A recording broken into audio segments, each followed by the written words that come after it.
Hello Hello guys. guys, welcome to Adira Trades today's market outlook. Date 11th July 2025, day 22। आज market कैसा था, हमने क्या किया और आगे क्या लगता है, आइए जानते हैं। आज मार्केट ट्रेंडिंगली नीचे की तरफ गिर ही रहा था एंड जो कल आईटी सेक्टर का रिजल्ट आया था टीसीएस का, वही मेजर कॉन्स्टिट्यूएंट था मार्केट के डाउनफॉल के लिए। And during the day auto sector as well as defence sector ने भी काफी इस डाउनफॉल में सपोर्ट किया निफ्टी को। And only pharma and FMCG sector ही पॉजिटिव थे, otherwise overall broader markets mid cap small cap shares भी डाउन थे। तो बाजार आगे क्या लगता है? तो आज फाइनली निफ्टी ने जो 25,250 का जो सपोर्ट था वो आज ब्रेक कर दिया और निफ्टी ने उसके नीचे क्लोजिंग दी। But what we feel is कि बाजार का शायद ये फॉल्स ब्रेकआउट हो सकता है, क्योंकि टीसीएस का जो रिजल्ट था वो ऑलरेडी प्राइस्ड इन था। ऐसा कुछ ज़्यादा खराब रिजल्ट नहीं दिया और उस वजह से बाजार ने शायद फॉल्स ब्रेकआउट दिया है। अगर यहाँ से बाजार वापस रिकवर होता है तो जो 25,250 का जो सपोर्ट था वो अब रेजिस्टेंस बन गया है। तो अब अगर उसको ब्रेक करता है तो शायद बाजार वापस ऊपर जाना चाहिए, what we feel, and we can be completely wrong. Let's see क्या होता है।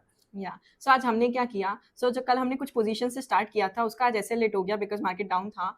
हमने वो पोजीशन तो स्क्वायर ऑफ कर दी एंड डे एंड पे हमने कुछ लॉट्स और ऐड किए हैं। लेट्स सी मंडे को कैसे क्या रहते हैं। बेसिकली अभी हम ट्राई कर रहे हैं कि हम बॉटम फिशिंग ही करें, और मॉर्निंग में हमारे ऐसे लेट हो गए थे और लास्ट में हमने वापस बॉटम फिशिंग करने की कोशिश करी क्योंकि हमारा व्यू बुलिश है। तो एक और कमेंट आया था एमसीएक्स के रिलेटेड स्टॉक एनालिसिस का, तो आज वो स्टॉक डिस्कस करते हैं।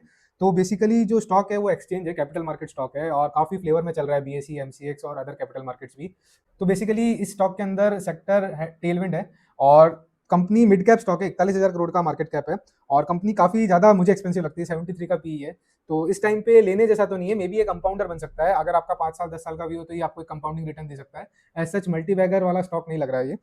और अगर डिप में मिलता है तो शायद इसको देखा जा सकता है कि कंपनी काफी ज्यादा अच्छी है, कंपनी का आरओई भी अच्छा है, कंपनी का 35% का आरओई है विच इज अ गुड। और कंपनी को इस साल ऑपरेटिंग लिवरेज भी मिला है क्योंकि कंपनी की सेल्स ग्रोथ काफी ज्यादा अच्छी थी और वो एसेट लाइट बिजनेस मॉडल है, तो वो जो सेल्स ग्रोथ का जो फायदा है वो ऑपरेटिंग लिवरेज में मिला है। जो 45% का जो मार्जिन था वो 60% हो गया है, विच इज उसकी वजह से ही शायद आरओई इंक्रीज हुआ है।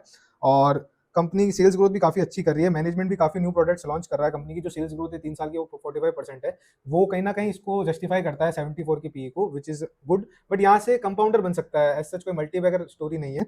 और कंपनी ऑपरेटिंग कैश फ्लो भी काफी अच्छा फेंक रही है और number of share holder company के 2,43,000 है, जो कि आई थिंक मिड में कंपनी का जो स्टॉक है वो पॉपुलर है काइंड ऑफ। मुझे ऐसा लगता है कि 1.25 लाख से अगर नीचे हो तो एक वो अनपॉपुलर कैटेगरी के अंदर तरफ जाता है। तो ये स्टॉक एनालिसिस है, अगर आपको कंपाउंडर स्टोरी चाहिए तो ये अच्छा स्टॉक हो सकता है।